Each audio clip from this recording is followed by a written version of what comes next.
What up, kings and queens? Today we are going inside the mind of high achievers. How do they think? What are some of their characteristics? What activities do they enjoy doing, and more? I want you to be a high achiever, so keep it locked right here. Let's get into it. What is a high achiever? This term usually gets thrown around a lot, and usually it means someone is ambitious, they're goal-oriented, self-disciplined, and they have a strong desire to accomplish what they deem as meaningful, important goals. But if you notice, it never said anything about their self-esteem or self-confidence. So I want to include a piece in that definition about self-esteem and self-confidence before we move any further. Y'all know I'm all about the self-perception and the mindset, so here goes my take on it. For me, a high achiever is everything that definition said. Also has to be someone who aligns their actions with their values. They have to be compassionate, they have to be self-confident, and they know their self-worth. Why do I say this? Well, I strongly believe that just because you're goal-oriented and ambitious, it doesn't mean that you're going to be successful. It could be that you're just going through life checking off boxes while you're chasing success. What's the joy in that? A high achiever without joy probably wouldn't even know that they were a high achiever because they were so miserable. I include compassion because studies have shown that compassion actually leads to higher degrees of happiness. Because most humans, I can't say all, but most humans enjoy helping others. If you are just working hard to help yourself, what's next after you achieve that? Finding purpose in helping others gives you another reason why that will always exist, because people will always need help. This is why we see so many wealthy people dedicating so much time to a cause, minus the tax benefits. But they also know the secret to true achievement is in giving. I mentioned values and self-confidence too. There's a quote by Mark Manson that I love. He's the author of The Subtle Art of Not Giving a Fuck, that says, "Until we change how we view ourselves, what we believe we are and are not, we cannot overcome our avoidance and anxiety. We cannot change." I interpret this as saying you truly have to know yourself intricately, what really matters to you, or else you place yourself in the mental and emotional constraints of society trying to keep up with the Joneses, which again leads to destruction or sadness instead of high achievement.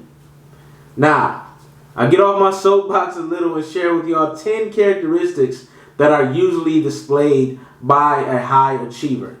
Number one is they are typically action-oriented, which means they don't just talk or dream, they do. Number two, they are very optimistic and believe things will turn out well as long as they continue putting in the work and they keep believing, right? They typically have a great understanding that mindset is everything. Number three, the term visionary comes to mind when I think of a high achiever. They make a plan of action and they execute it with clarity and focus.